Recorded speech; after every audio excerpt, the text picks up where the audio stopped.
अब है कार्बन वोलेंट प्रतिरोधक कुंडली, यानी इसकी सहायता से प्रतिरोध ज्ञात करते हैं और प्रतिरोध की सहायता से रंग ज्ञात करते हैं। तो रंग याद करने का सूत्र है BB Roy Great Britain very good white golden silver no colour.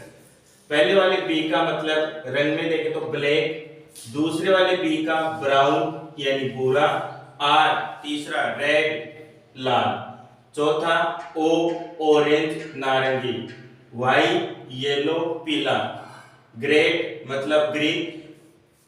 इसमें जी दो बार आ रहा है, एक तो ग्रेट और एक गुड, तो जी आर आ रहा है तो ग्रीन जी आर, और गुड में केवल जी है तो ग्रेट, तो ग्रेट ग्रीन, ब्रिटेन का ब्लू, वेरी का वॉयलेट और गुड का ग्रे, व्हाइट का व्हाइट, गोल्डन का गोल्डन, सिल्वर का सिल्वर और नो कलर मतलब रंगहीन।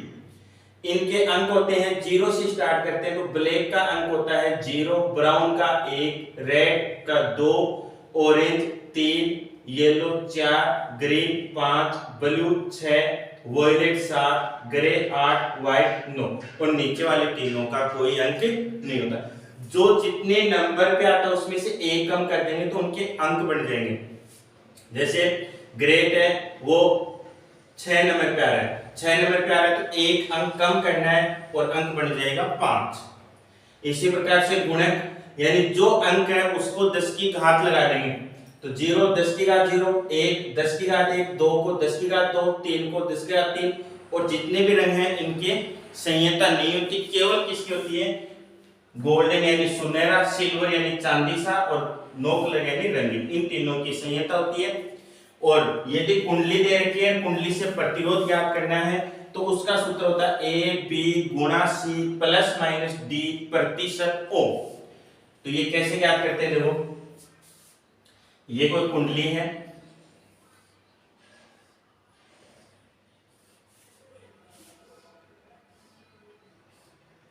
और इस पर पट्टी बना रखी है 4,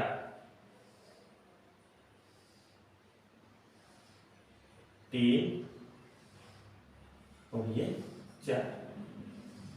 पहले वाली पट्टी का रंग मान लिया लाल, दूसरी वाली पट्टी का पीला, तीसरी वाली का मान लिया जामुनी, और चौथी वाली मान ली चांदी सा। तो इस प्रकार से देते हैं, और इनका प्रतिरोध ज्ञात करना है। प्रतिरोध ज्ञात करने का सूत्र है ए बी गुणा सी प्लस माइनस डी। अब ये ए क्या है, ए है प्रथम रंग का अंक, बी है दूसरे रंग का अंक, और सी है तीसरे रंग का गुणक, और डी है चतुर्थ रंग का रंग की संयोजकता। तो अब इसका उत्तर बनाएंगे लाल, यानी ए की जगह लिखेंगे ए बी गुणा सी प्लस माइनस डी प्रतिशत ओ। ए प्रथम रंग कौन है, लाल, लाल का अंक कितना है आर, लाल का 2, तो उत्तर बनेगा 2। बी दूसरे रंग का, दूसरा रंग पीला, पीले का अंक 4 गुणा सी, सी तीसरे रंग का गुणक, तीसरा रंग कौन है 1 2 3, तीसरा जामुनी, जामुनी मतलब वॉयलेट 7, गुणक लिखना गुणक, तो 10 की घात 7, और प्लस माइनस डी चतुर्थ रंग चांदी, चांदी की संयोजकता प्लस माइनस 10%, और लास्ट में ओम। इस प्रकार से प्रतिरोध ज्ञात करते हैं कुंडली के द्वारा।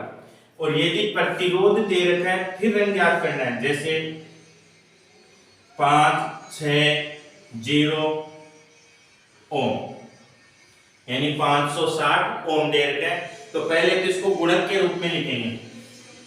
तो गुणक के रूप में 5 6 गुणा 10 और 10 की घात 1 करेंगे तब 10 बनेगा। अब देखो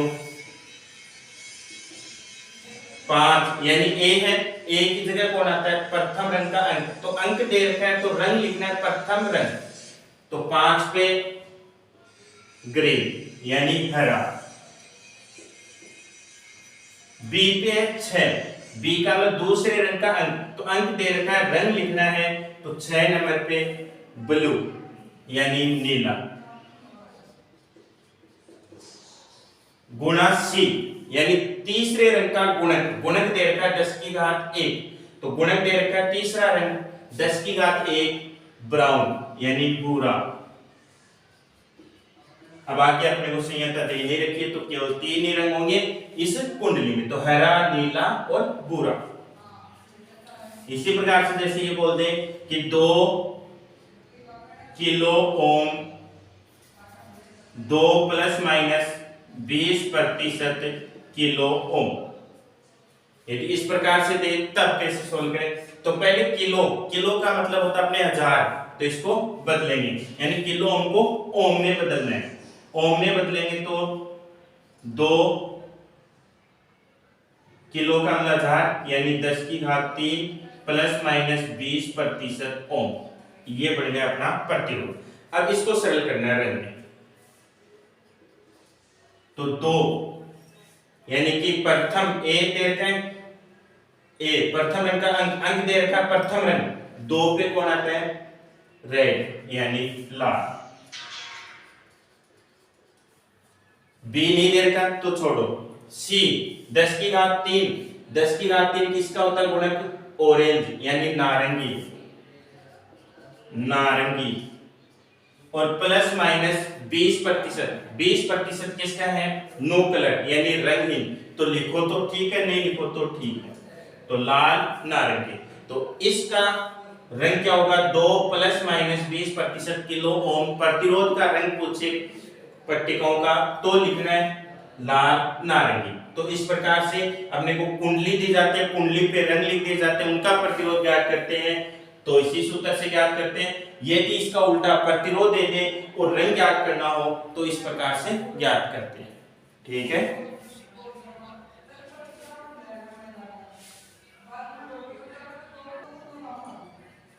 फिर है ओम के नियम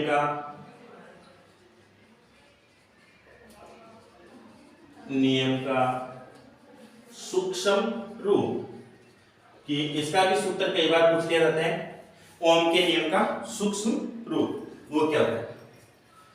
वही कोई चालक तार है, चालक तार जिसकी लंबाई L है, अनुप्रस्थ काट का क्षेत्रफल A है, प्रवाहित धारा I है और जो मुक्त इलेक्ट्रॉन है उनकी ड्रिफ्ट वेलोसिटी यानी वो अपवन वेग vd से गति कर रहे हैं।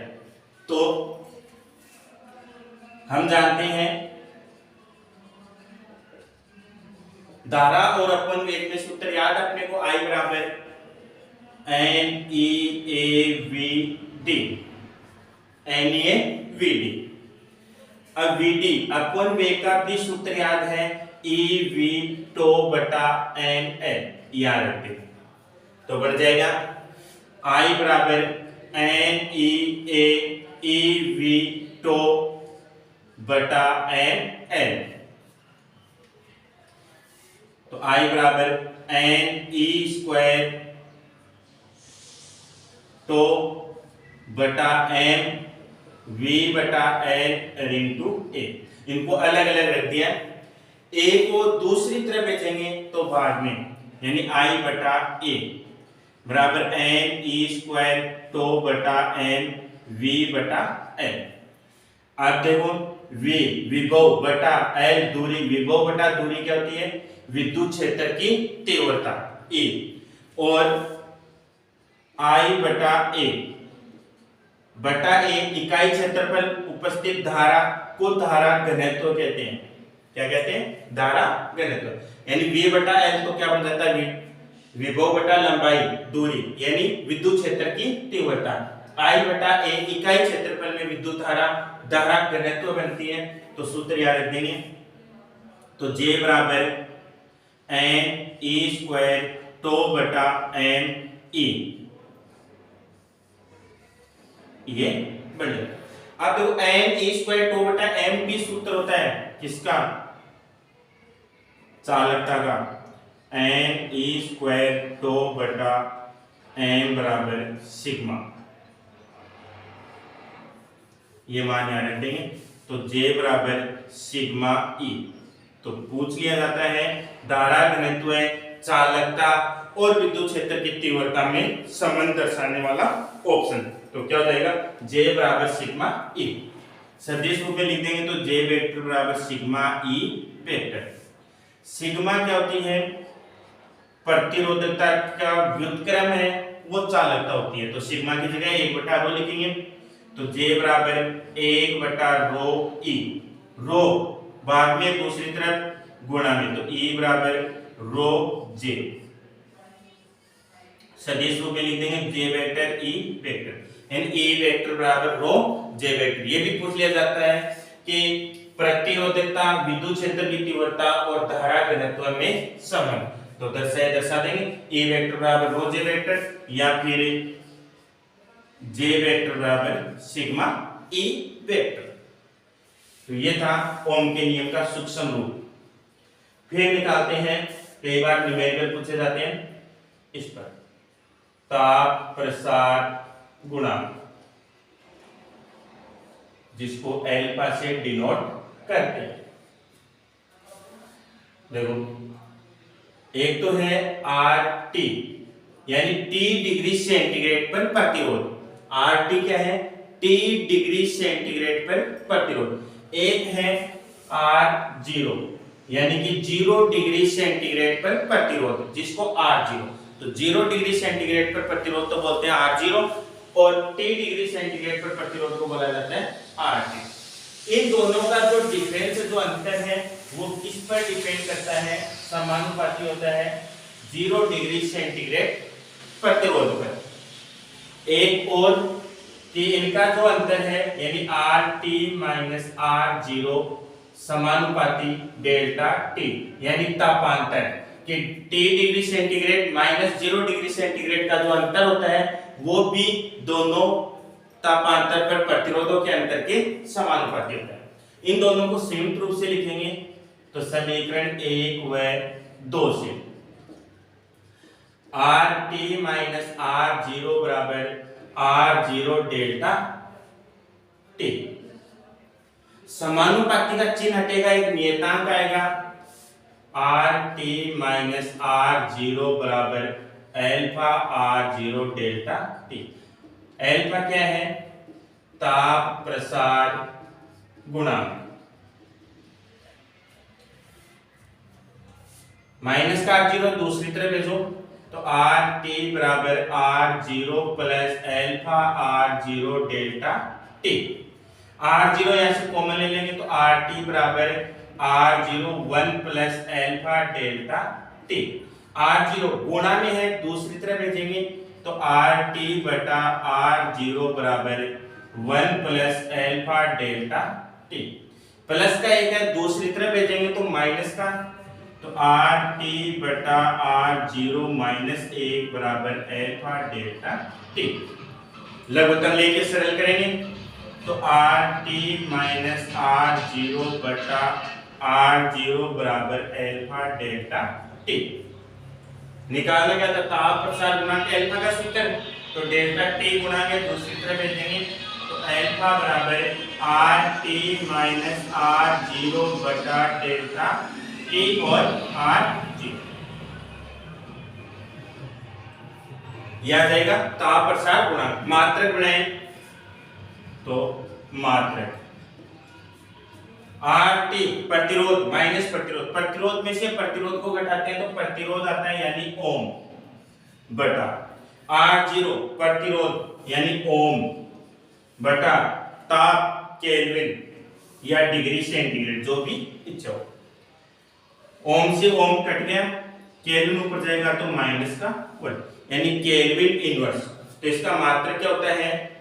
प्रति डिग्री सेंटीग्रेड या प्रति केल्विन।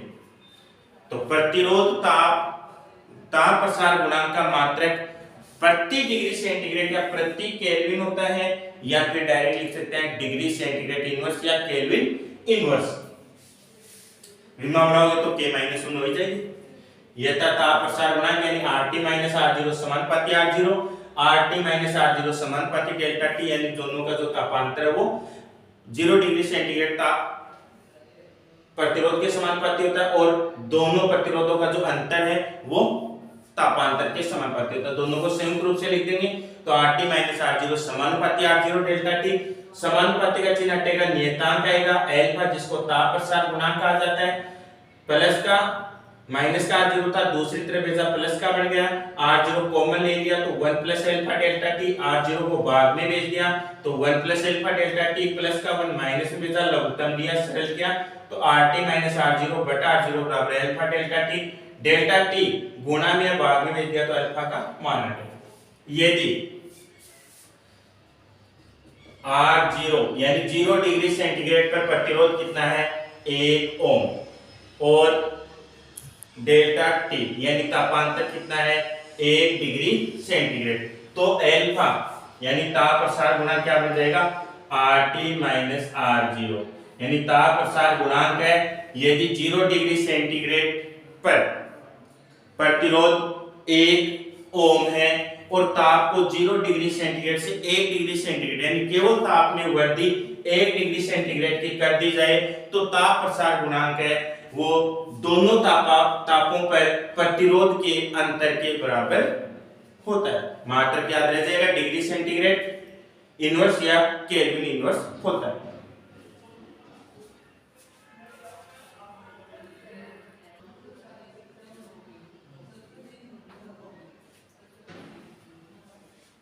फिर है प्रतिरोधों का संयोजन, यानी प्रतिरोधों को किस प्रकार से जोड़ा जाता है। प्रतिरोधों को दो प्रकार से जोड़ा जाता है, एक तो श्रेणी क्रम और एक आता है समांतर क्रम। समांतर क्रम तो देखो पहले श्रेणी क्रम कि श्रेणी क्रम में क्या होगा? श्रेणी क्रम संयोजन है वो आवेश संरक्षण सिद्धांत पर कार्य करता है। नहीं, ऊर्जा संरक्षण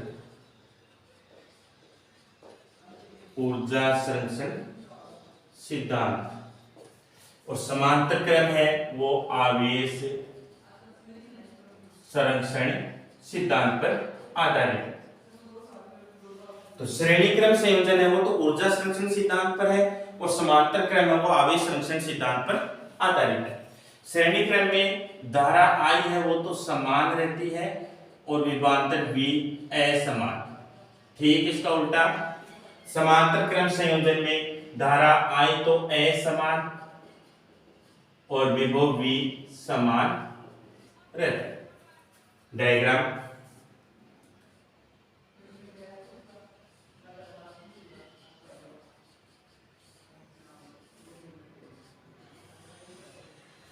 ठीक है, ये प्रतिरोध R1, R2 और R। श्रेणी क्रम संयोजन में एक सिरे को मुक्त छोड़ दिया जाता है, जैसे R1 के एक सिरे को मुक्त छोड़ दिया, R1 का दूसरा सिरा R2 के पहले वाले सिरे से जोड़ दिया जाता है, तथा R2 के दूसरे सिरे को R3 के पहले वाले सिरे से जोड़ दिया जाता है, और R3 का जो दूसरा सिरा वो मुक्त रहता है। इस तरह से अगर R4 होता तो R4 का सिरा मुक्त होता है, यानी कि श्रेणी क्रम संयोजन में प्रथम और अंतिम का एक सिरा मुक्त छोड़ दिया जाता है और बीच वाले दोनों तरफ से जुड़े रहते हैं। धारा I समान यानी प्रवाहित धारा I समान, विभव V असमान यानी प्रतिरोध R1 पर विभव V1 है, R2 पर V2 है और R3 पर V3। तो असमान कौन था? विभव था। ऊर्जा संरक्षण सिद्धांत पर तो देखो कुल विभव V बराबर V1 plus V2 plus V3। अब V का मान ओम के नियम से क्या होता है I R, तो V बराबर V1 के लिए धारा I तो समान है, V1 के लिए प्रतिरोध R1 है और V का मान IR है, प्लस V2 के लिए धारा I समान है और प्रतिरोध R2 है, V3 के लिए धारा I समान है और प्रतिरोध R3 है। I कॉमन ले लेंगे तो I बाहर आ गया, R1 plus R2 plus R3, I से I कट गया तो R बराबर R1 plus R2 plus R2। तो ये श्रेणी क्रम संयोजन का तुल्य प्रतिरोध यानी परिणामी प्रतिरोध या कुल प्रतिरोध क्या होता है, जितने भी प्रतिरोध दे रखे हैं उनको सबको जोड़ देंगे, और जो परिणामी प्रतिरोध है वो परिणामी प्रतिरोध है उसका मान जितने भी प्रतिरोध जुड़े हुए हैं उनमें सबसे अधिक प्रतिरोध से भी अधिक मान प्राप्त होता है। जैसे अपन मान लेते हैं R1 का मान 1 है, R2 का 2 है, R3 का 3 है, तो इनको जोड़ेंगे तो 1 प्लस 2 प्लस 3 बराबर 6, तो R का मान कितना आ गया 6, और सबसे ज्यादा किसका था R3 का 3, तो 3 से भी ज्यादा 6 है, तो 3 से ज्यादा 6 प्राप्त होता है, अर्थात कि जो परिणामी प्रतिरोध है वो सबसे अधिक प्रतिरोध से भी ज्यादा प्राप्त होता है और परिणामी प्रतिरोध है वो सभी प्रतिरोधों के योग के बराबर होता है। अब समांतर क्रम संयोजन का डायग्राम,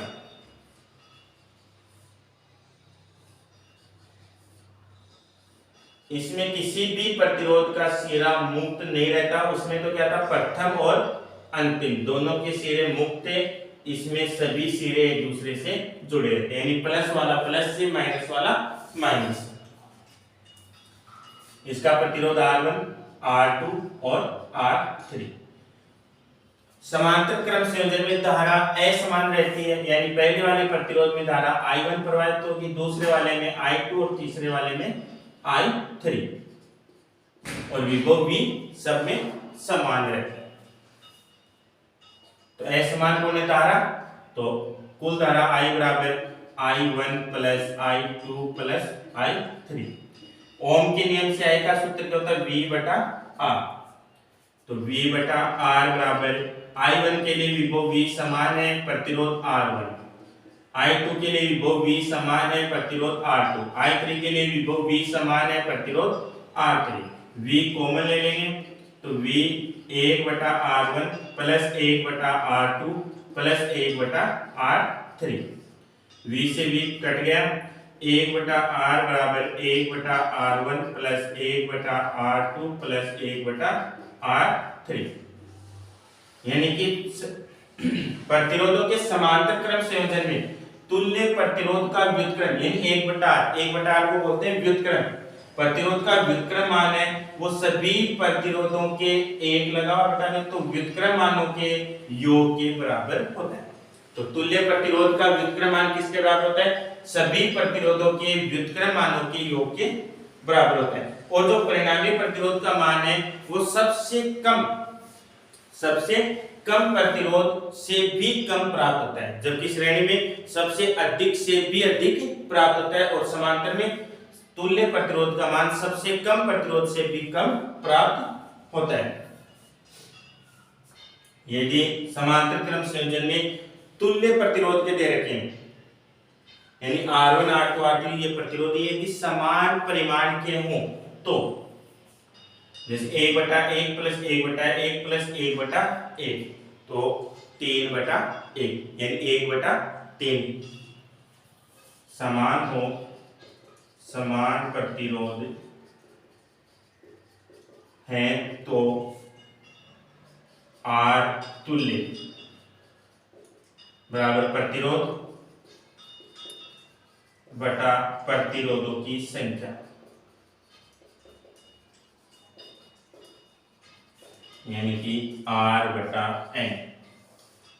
यह डायरेक्ट सोल्व करने का सूत्र है कि यदि समांतर क्रम संयोजन में सभी प्रतिरोध समान परिमाण के दे रखे हैं और उनका तुल्य प्रतिरोध निकालना हो, तो जितने भी प्रतिरोध दे रखे हैं उतने का प्रतिरोध में भाग देते तुल्य प्रतिरोध आ जाता है।